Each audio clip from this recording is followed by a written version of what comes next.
So today I'm going to teach you how to make a sunburst granny square, and I'm not sure who actually came up with the original idea of making a sunburst granny square, but whenever I want a written instruction on it instead of a video, I definitely recommend using Sarah Maker. So if you just Google her, you'll find her written tutorial, and she has a really good printed out version.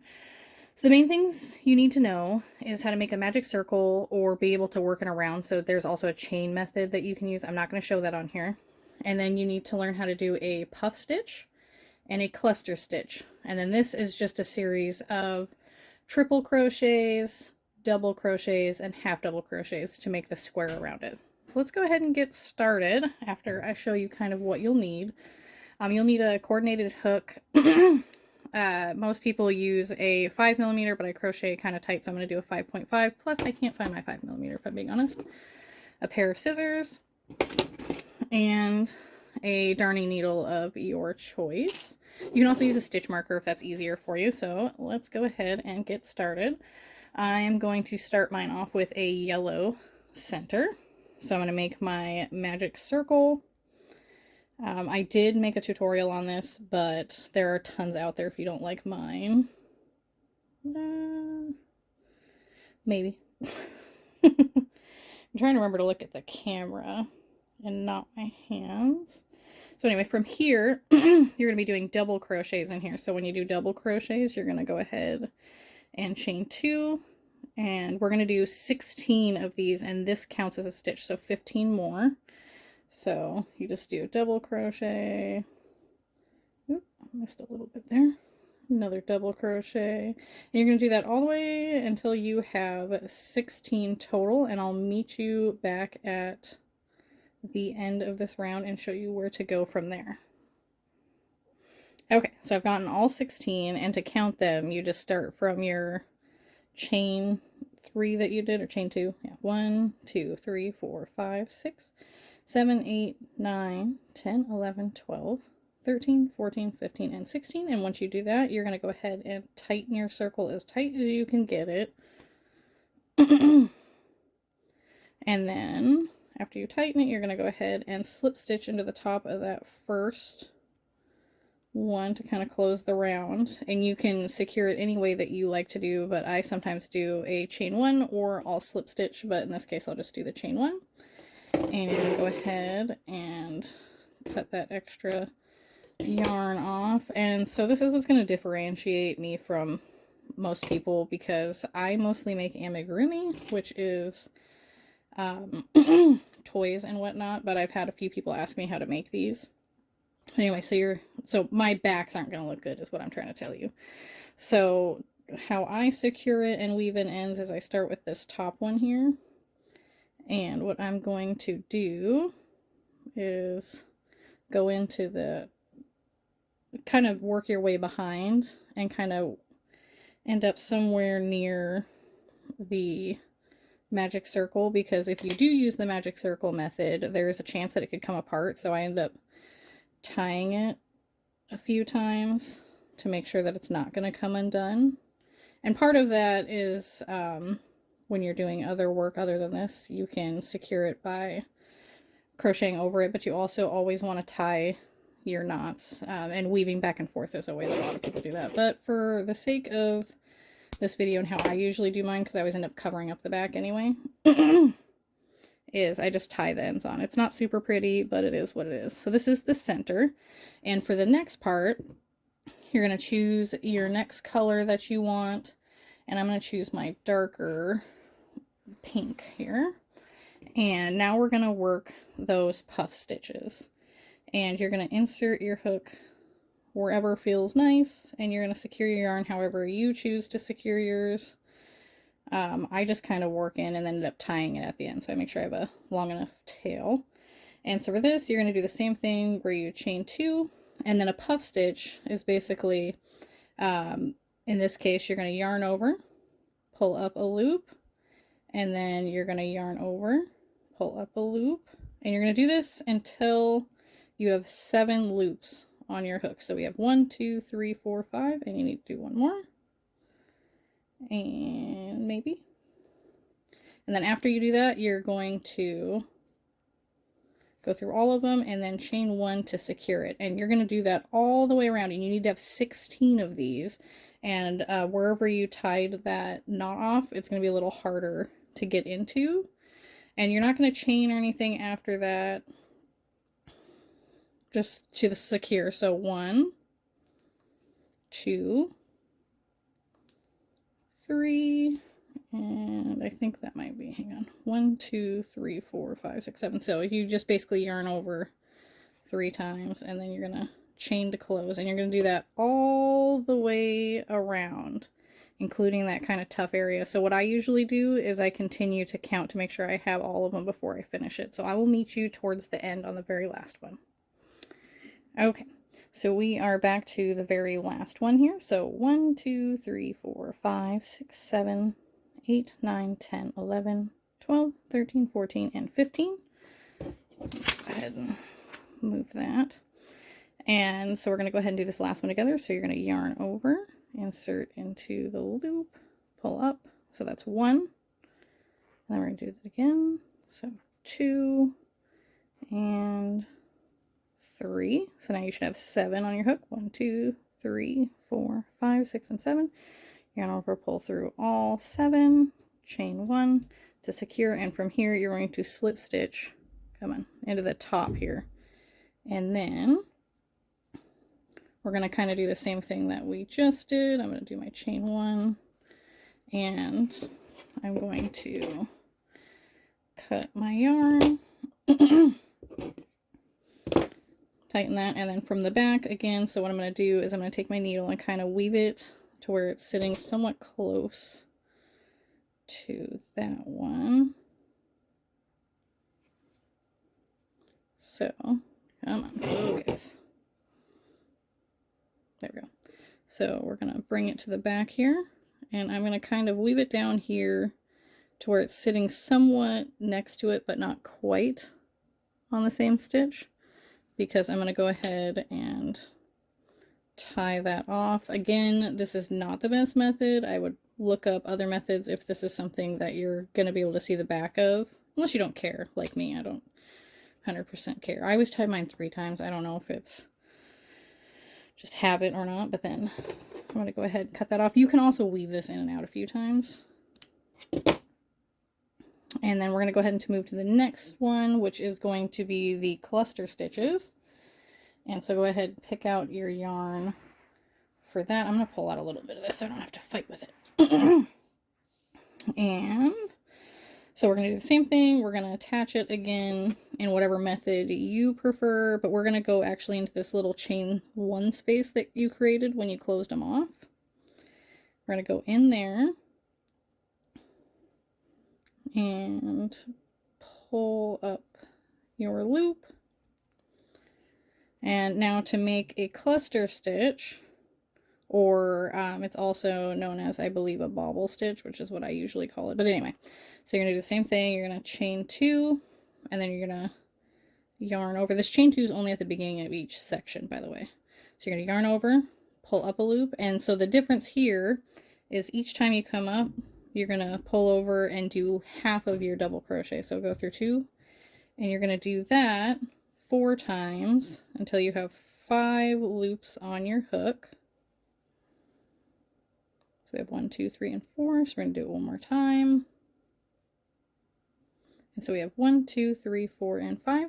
And then we're going to go ahead and pull through all of those. And then this time we're not going to chain. No chaining. We're just going to move. Or, I lied. I had a brain fart. We're going to chain 2. But it's not necessarily to close it off. But that's to keep it from like closing in on itself. And then we're just going to keep doing that all the way around and make sure you have 16. So that's 1, 2, 3, and 4. And then we're going to chain 2. And I'm going to go ahead and I'll do one more with you. And then I'll meet you back at the end of this one. And we're already almost done. If you guys have any questions at the end, don't be afraid to ask, because like I said, I'm not the best at doing tutorials, but I had a few people on my TikTok asking me how to do this. So hopefully it helps, but I'll meet you back at the end. Okay, and we're back And we're going to do that last one. So I just did my chain 2 after I finished. So we're going to yarn over, pull up a loop, and we're going to do that until we have 5 on here, or you do it 4 times. So 1, 2, 3, and 4. So now you should have 5 loops. 1, 2, 3, 4, and 5. So you're going to pull through all, chain 2, and then you're going to go ahead and slip stitch into the top here. And then I chain 1, and then we're going to do the same thing that we've been doing, or however you want to fasten yours off and weave in your ends, because there are, like I said, many ways to do it. Mine's honestly the lazy way, but it's also secure, so has that going for you. So we're going to go to the back here, and we're going to head back towards this, but same thing as before, we want to make sure that we have a piece of yarn or something in between the two, and careful when you're pulling this tight because you don't want to end up pulling it too far down either. So this here, when it's all done, is the basic starburst pattern, and you can choose any combination of colors that you want. I just chose a bunch of random colors out of my stash to do this. It may or may not end up turning into something. So here is the basic sunburst part of the granny square, and now we're going to build the outside, and you can use whatever color you like for that as well. I'm going to go ahead and unwind some of this so I don't have to fight with it as much. And what I'm going to do is I'm going to show you how to build the first side and corner. I'm not going to do the whole thing on film.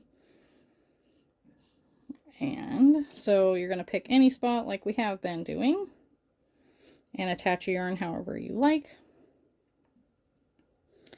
And we're going to start off with a triple crochet. So we're going to chain 3. Everybody does this different too, so they're starting chain number 2.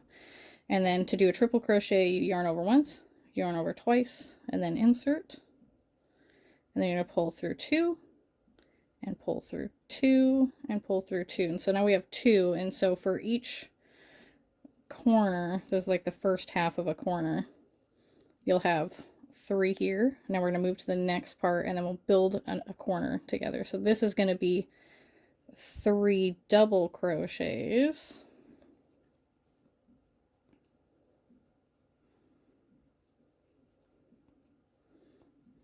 And then we're going to move to the next one, and this is going to be 3 half double crochets. So what we're doing is building a side here, so it looks more like a square when we're done. And now from here you're just going to kind of go backwards. So now we're going to do 3 double crochet.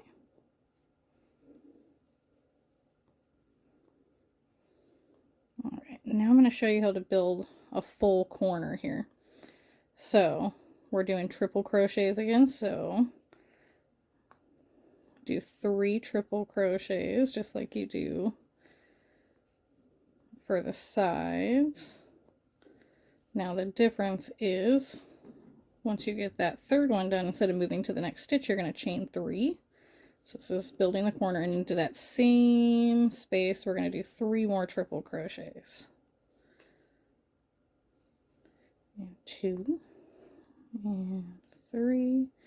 So as you can see, after we're done here, we kind of made a corner and a side. And so you're going to continue doing that all the way around. I'll finish this side out with you so you can kind of have a little bit of an idea of what that's going to look like towards the end. And then I will meet you at the end again to show you kind of how to finish off that other corner.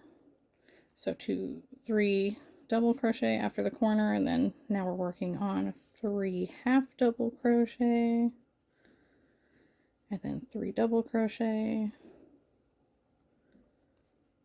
and then from there we do the triples again. So I'll meet you back at this corner here. Okay, so I'm back at the corner, and this is kind of what we're looking at right now, and it is normal for it to look like this because you can always wet or dry block it. Which I'm not going to explain in this video, but this is kind of what you should be looking at right now, and you can see this is an unfinished corner here. So this is where we already have our 3 triples that we started with. So now we're just going to do that second half of that corner. So, oops, helps if I do a triple crochet and not another double. So into that same starting section there, we're going to do 3 triple crochets. Oh, my yarn's fighting me again. All right, and then 1 more. And then now that we have that, we just have to finish it off by chaining 3 and slip stitching to the top of this guy here. Whoop. I know, you guys are going to learn this pretty quick about me. If you're not on my TikToks, I keep a lot of my bloopers in because that's just who I am as a person. Alright, so after you have that secured, you know what I'm going to do after you have that secured, you're going to cut your yarn, fasten off, and then like before, we're going to go ahead and weave this back over towards this one, but you have to be careful doing this because if you don't do it quite right, you're going to pull your corner in, and then you'll have a wonky corner. So what I'm going to do is I'm going to go under the chain 3 space because I'm trying not to disturb that too much, and just kind of weave it in and out of here a little bit to try and get to that corner, but you got to be careful because you don't want too much of it shown from the front.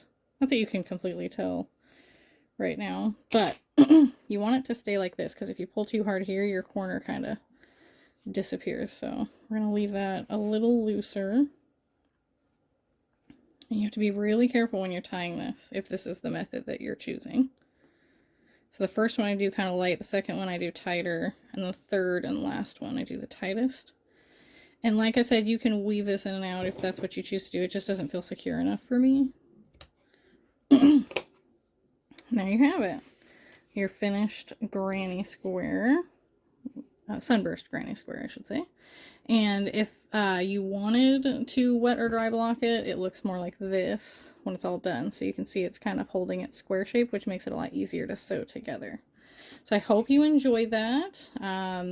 And it was helpful. If not, I can always redo it, but I'm doing this while my child is napping. So if you have any questions, please let me know. And again, if you wanted a written version of this, I haven't made it because I usually do amigurumi, but you can look up Sarah Maker on Google, and you can see how she does hers, and she has a lot of pictures and tutorials and really good layout of how she does hers. So thank you so much, and I hope you have a wonderful day.